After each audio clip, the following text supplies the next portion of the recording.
मंगल मूर्ति सद्गुरु मिलवै सर्वाधार।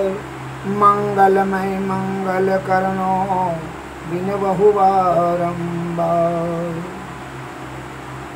विजयादशमी के इस शुभ अवसर पर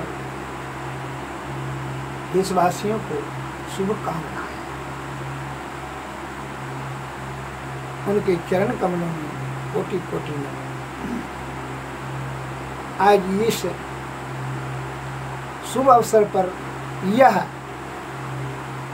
माता जगत जननी जगदम्बा माता दुर्गे की जो पूजा अर्चना करने का भाव यह बता रहा है,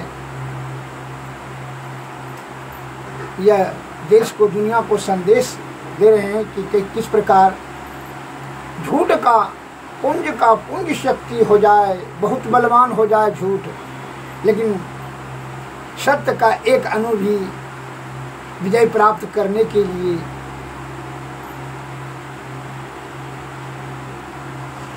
महत्वपूर्ण रखता है। जैसे महिषासुर ने नाना प्रकार का ब्रह्मा विष्णु महेश से कड़ी तपस्या कर करके उनसे वरदान छल कपट से प्राप्त कर लिए, तपस्या से प्रसन्न होकर करके वचन दे दिए, आशीर्वाद दे दिए, वरदान दे दिए,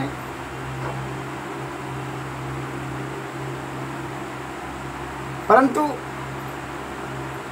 अब उसका दुष्परिणाम यह हुआ कि यह अहंकार से आयुक्त होकर के विषया आसक्त होकर के संसार का वह पूर्ण मालिक बनने की कुचेष्टा करने लगा और ऐसा मन में दुर्भाव पैदा करके अनेक प्रकार के जीवों को कष्ट देने लगा, अपराध ही अपराध फैलाने लगा।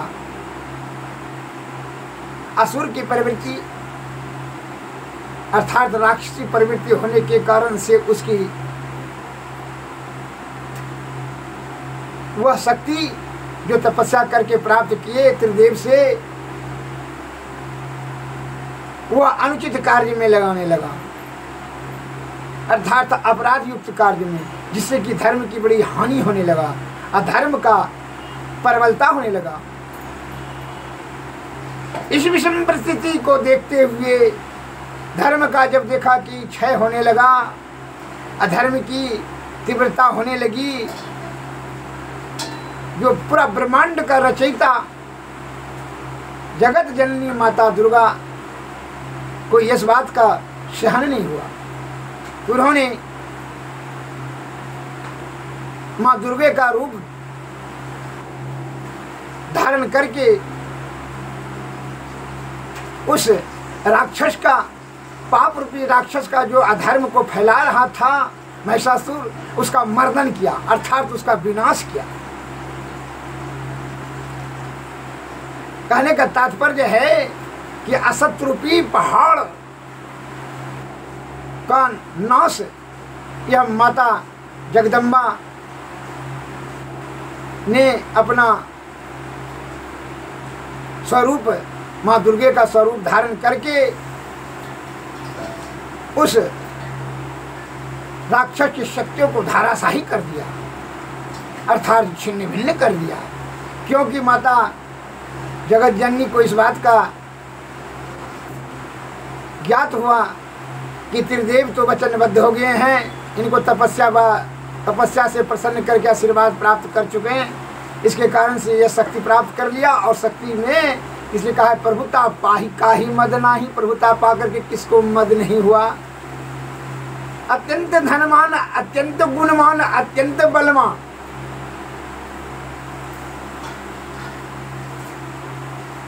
हो जाने से यह मतलब नहीं, यह नहीं शब्द रखता है कि पूरा ब्रह्मांड का विजेता हो जाएगा, उस सभी कार्य में संपन्न कर दें, सफलता मिलेगा। उसको अहंकार,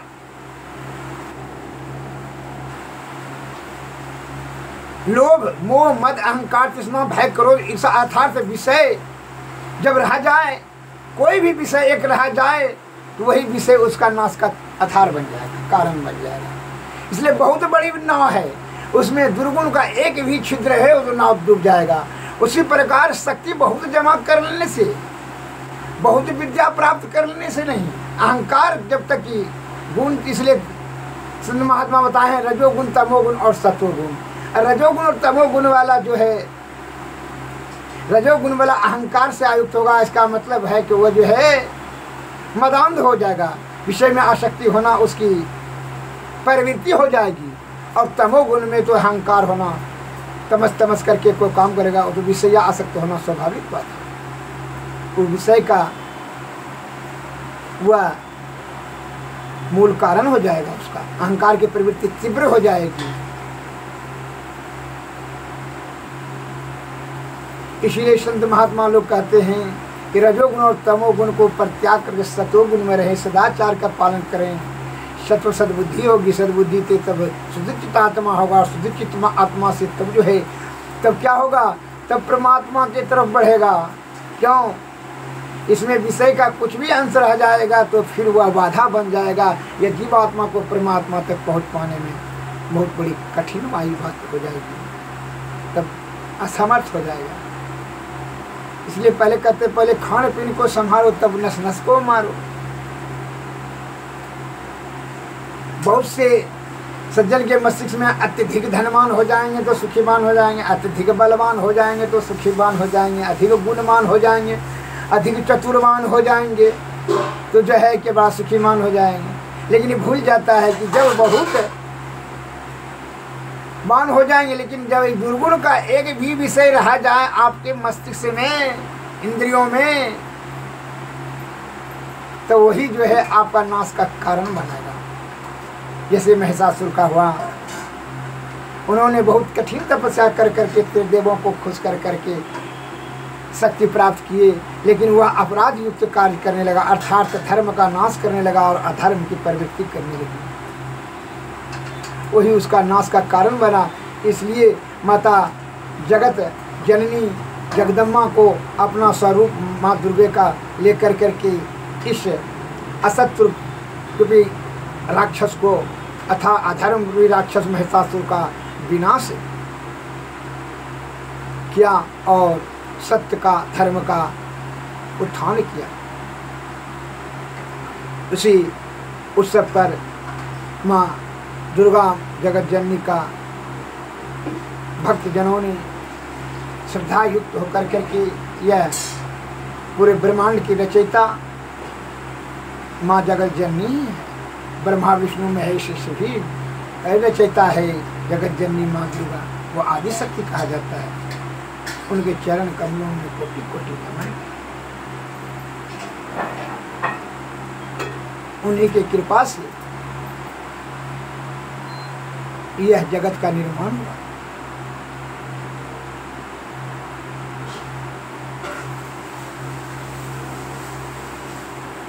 और